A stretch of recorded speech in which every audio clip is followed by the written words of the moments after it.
What's up, friends and family? I'm back.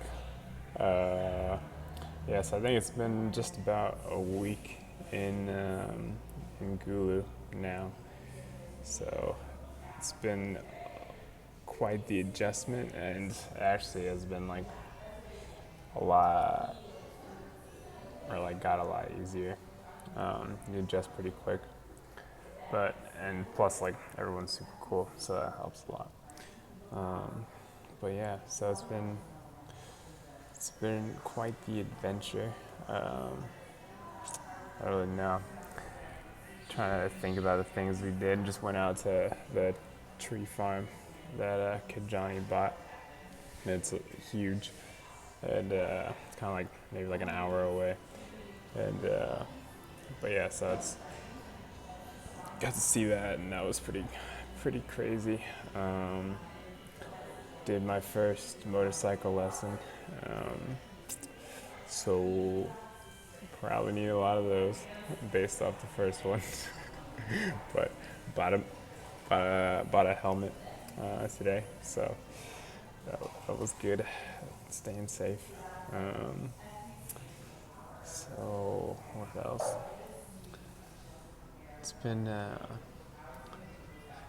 it's been yeah, it's been pretty interesting.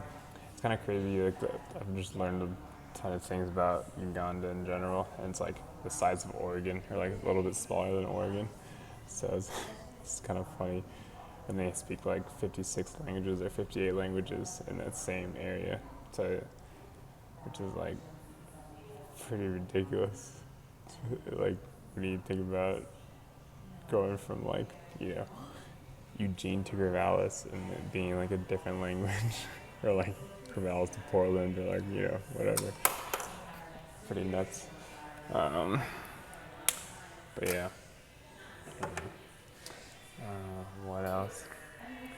Yeah, just learning a lot of like the history of this place too. Just talking to people, and like it's pretty crazy that it was only like 12 years ago that Uganda was in a civil war, and there was like a lot of not ideal stuff going on, and now it's like pretty, we're not settled, but it's a way different, but there's still like remnants of it, um, of the wars and all the refugee stuff.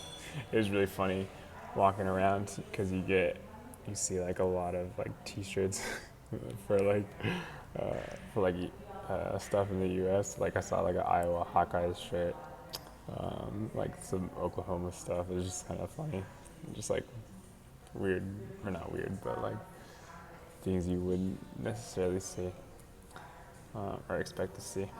But you do see a lot of soccer jerseys, that's for sure. Um, let's see what else is going on. Yeah, it's settling in. It's kind of settling in. It's just getting a little bit easier. You just get used to more stuff. Um, I don't know. Trying to think. It's kind of crazy because you feel like you fill all of your days with stuff, and then at the end of the week, you're like, what did I do? Let's see. Let's see. Um, I watched this like talent show that the cafe here put on. And that was I think on like Sunday night. It was like pretty ridiculous. It was like as far as like just super.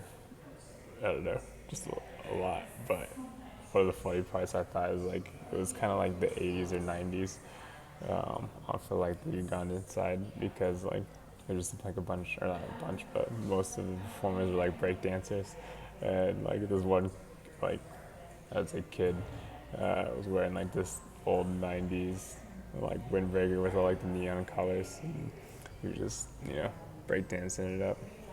So that was pretty funny. And then it was one of the other funnier, or to me, the funnier parts was that there was like a group of like girls working on the cafe from Portland to Oregon, which is kind of weird. Um, but there's, I guess, a large Oregon connection here. But yeah, so then they had like partook in their talent show as well, and they would do like singing and dancing and poems, and just like the juxtaposition of like, this Ugandan dancer versus like just super high energy, and then like going into like, I don't know, like this country hoedown music, or like they're dancing to, or like poetry. It was just like the funniest juxtaposition, um, to me at least. So you'd like come off like this super high energy, like fast paced, like everyone's into it, and then you kind of like switch gears to I don't know, poem. But there's a lot of cool stuff though. Um, but yeah, what else did I do? Um, yeah, learned to ride a boda. The boda is like way easier than the motorcycle. I like hopped on the boda. I like kind of took a little while to figure out like the clutches and you know driving it. But after that, like, I don't know, felt like I got the hang of it towards the end. And then hopped on this motorcycle, and that was like, not way different, but a bit different. There's a bit of adjustment. The 150cc difference is a bit, you know, shouldn't be underestimated, I guess. So, got some got some work cut out for me on that front. But what else? Oh yeah, on the motorcycle ride though, the instructor, we like stopped in this like one of his friends like houses. It was like a kind of, I'm not quite sure what it was, but it reminded me of like a village hut. And there was like five of them, and they're with their family, and it's kind of interesting because it was like one of the few elderly like Ugandans that I've seen, and like because you see a lot of kids and like there's a lot of like young adults, and then but like age is definitely a privilege, I guess, here because you don't see a lot of it around. So, which is probably just par for the circumstances. It's definitely you know there's a lot of poverty, but I'm kind of I'll be living off like $150 a month, so I'm, I'm pretty much I'm not forcing myself, but definitely heading down that path of like what was it, like less than $1 a day.